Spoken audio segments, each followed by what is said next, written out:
Good day, viewers. This is Kesfem welcoming you to another Economics UTME review. Today, we are going to focus on year 2020, and that's questions 1 to 25.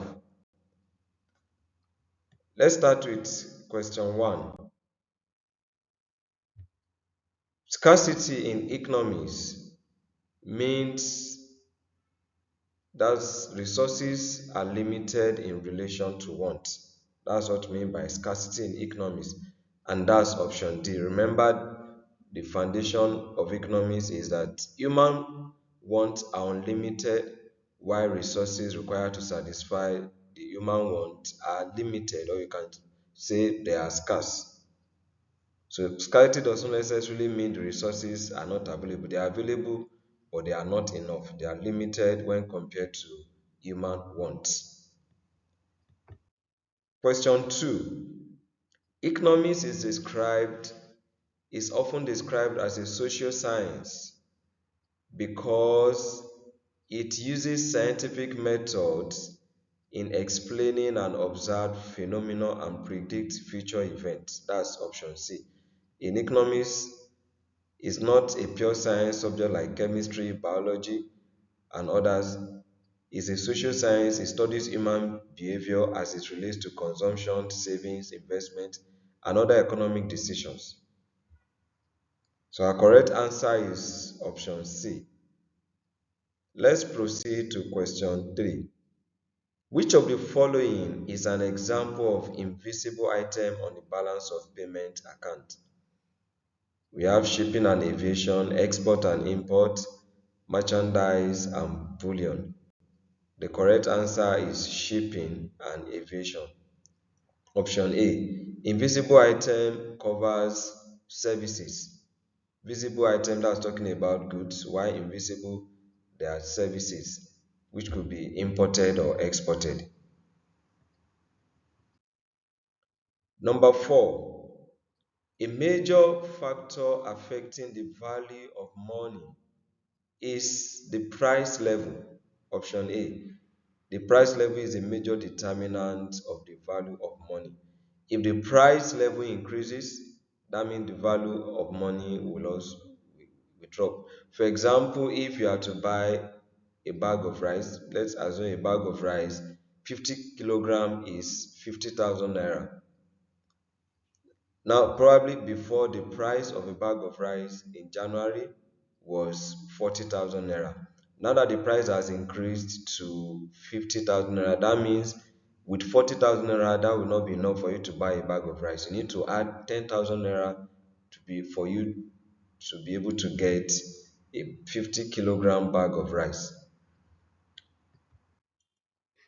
Question 5. The Nigerian Bank for Commerce and Industry is a development bank. A development bank is a bank that provides loan majorly for project purpose, for every project, for every capital project. Commercial bank, that's a bank where customers can save their money and other valuables. Industrial bank. For merchant bank, it provides long-term and medium-term loan. So a development bank provides loan majorly for capital projects. Let's continue. To control inflation, the monetary authorities, that's talking about the central bank, that's government through the central bank of that country, can engage in restrictive monetary policies. That's option D. To control inflation, what to do is to reduce the supply of money in circulation. That's the amount of money that is in circulation. And for government to do that, you can do restrictive monetary policy. Just once you are able to reduce the amount of money in circulation, that will go a long way in controlling inflation. Number 7. Which of the following is used by central bank to control the rate of interest? We have open market operation. In open market operation, that's option D. That involves buying and selling of securities and government bond. If governments discover there's too much money in circulation, what government will simply do is to buy the securities from members of the public so as to get the fund. Government gets the fund and keep it. When government discover there is a shortage of money in circulation, government will in turn sell to members of the public so that members of the public will now have money in circulation. So to do that, to control the rate of interest, you need to do open market operation. When there's too much money in circulation, the interest rates will increase. Number 8, which form of market is found in an imperfect competition where there are few buyers and many sellers? Our correct answer is oligopsony. That's option D. In monopoly, we have a single seller. Oligopoly, we have few sellers. Duopoly, we have two sellers. In oligopsony, we have few buyers and many sellers. So let's take note of that. Oligopsony is quite different from oligopoly. Question 9. A budget with a projected revenue in excess of its expenditure, that is, a budget that has more revenue than the expenditure, is a surplus budget, and that's the best for any economy that wants to experience development. A surplus budget where projected revenue is more than expenditure. For balanced budget, the projected revenue is equal to the expenditure. For deficit budget, the projected revenue is less than the expenditure. That for inflationary is not part of the budget positions. Let's go to question 10. In order to raise more revenue for a certain period, the government should impose higher taxes on goods whose demand is elastic. That's option A. For goods whose demand is elastic, that elasticity is greater than 1. That means a small change in price will bring about a greater change in quantity demanded. And if government is to get more revenue, remember revenue is calculated by multiplying price by the quantity sold. So if the good is elastic, government can impose higher taxes on those goods. From there, government can get a higher revenue. Because no matter the change in price, the quantity demanded will still increase. Number 11.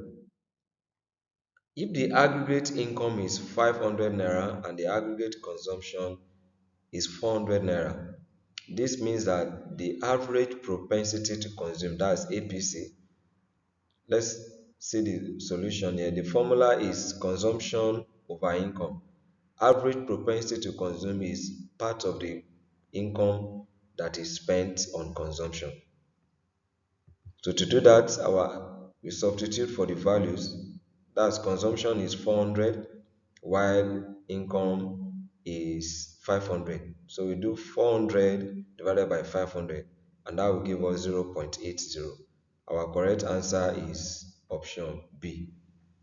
So the average propensity to consume of the consumer is 0.8.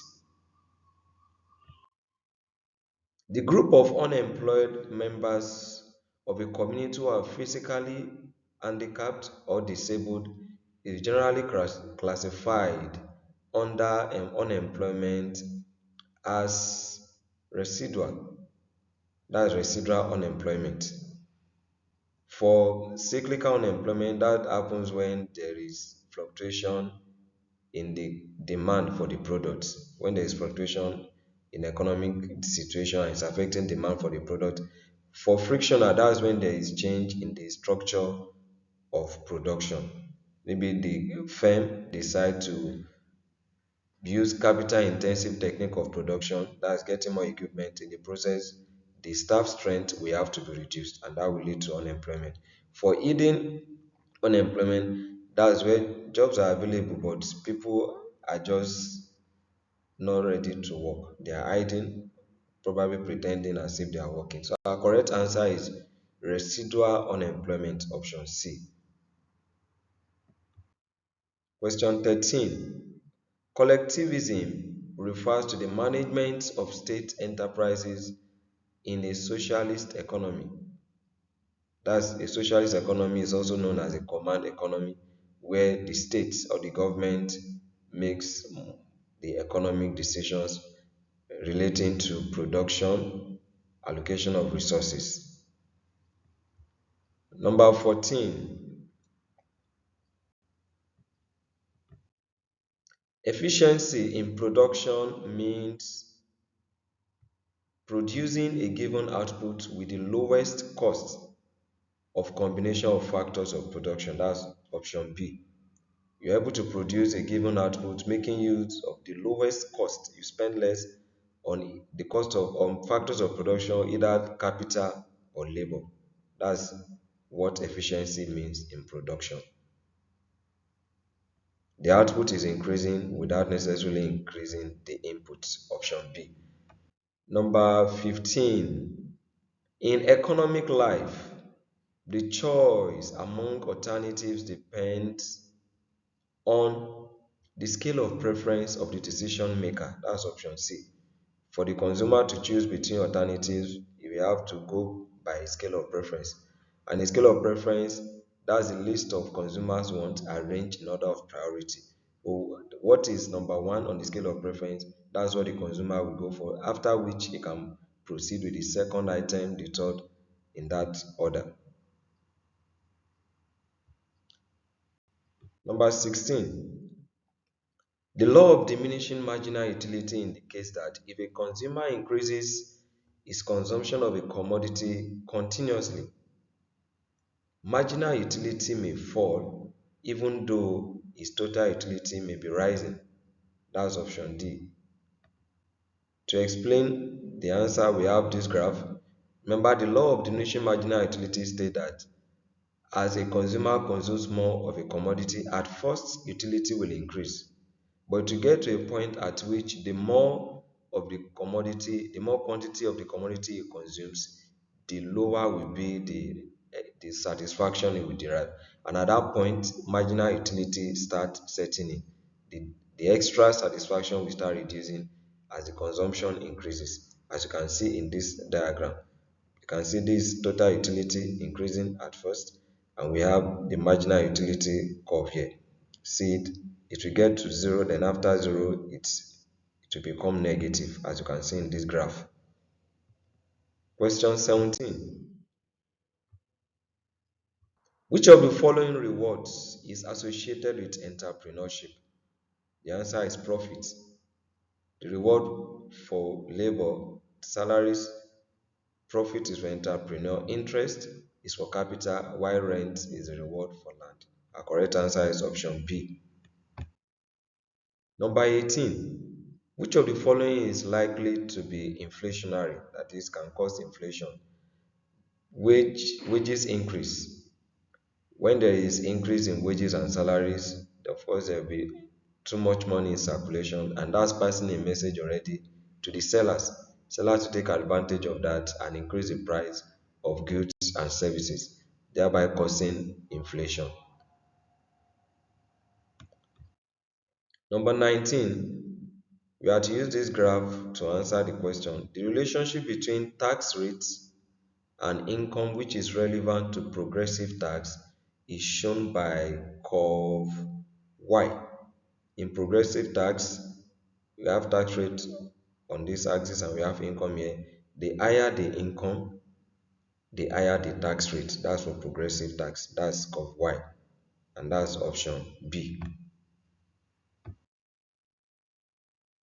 The same graph for this question. The relationship between tax rates and income, which is relevant to a proportional tax, is depicted by, in proportional tax, no matter the level of income, the tax rate is constant. And that's curve Z. Curve Z. Option C. Question 21 now. Fiduciary issue is that part of the issue of note that is not backed by gold. That's a part of the issue of notes issue that is not backed by gold. Gold is not backed, is approved by government authority, but is not backed by gold. Let's proceed to question 22. The type of business finances that entitles the holder to a fixed rate of dividend is preference stock. That's talking about preference share. The when as a shareholder, what you're entitled to receive is dividend.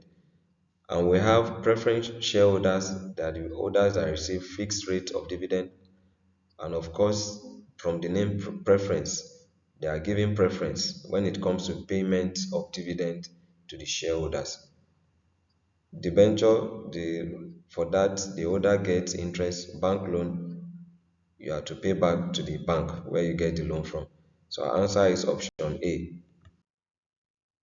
Question 23.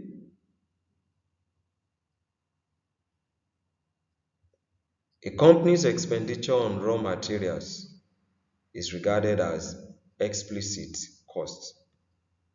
That's option A. Is explicit cost because it is gotten from outside. For implicit cost is the cost of items that are provided by the owner, that's by the firm. Explicit, you buy the raw materials from outside, so it's explicit. So raw materials is gotten from outside, you buy it outside, you cannot get it from within the firm or the company. Average cost, that's the cost per unit of a commodity. Let's go to question 24. Firms are often set up close to each other in order to take advantage of agglomeration economies. As firms are located close to each other to take advantage of agglomeration economies. Supply of skilled labor, of course, when we have skilled labor, it will facilitate production. Internal economies of scale, that's the benefits that the company derives by the firm gets as a result of expanding the company. While external, that's the benefit that the company gets as a result of being located close to another firm. So agglomeration economies, and it's that's what captures the advantage that firms can take advantage of by being located close to each other.